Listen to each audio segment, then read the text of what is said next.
All right, short videos that are code specific. I am going to try and be brief because you need this information quickly and concisely. Here we go.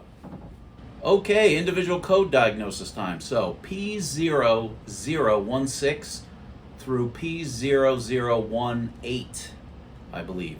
These are camshaft position slow response, and those three codes, and they may have a letter after them designating which camshaft, denotes that the computer measures the position of the camshaft and isn't seeing it where it expects to see it as it tries to move it through its cycle, because both cams can be phased, they can be moved.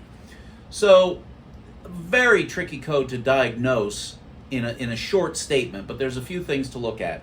One is oil pressure, because low oil pressure will have the cam out of position. Its position is controlled by oil pressure.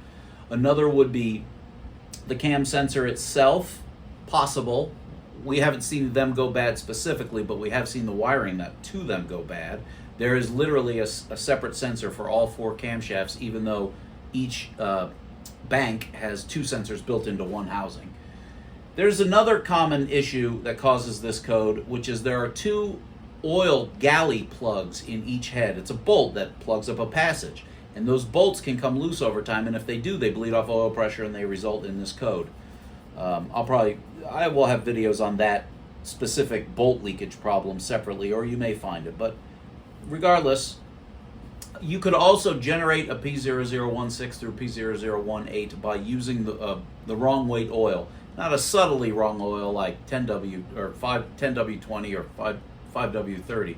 But if you were to use some crazy off oil, again, the computer wouldn't have the cams where it expects to see them.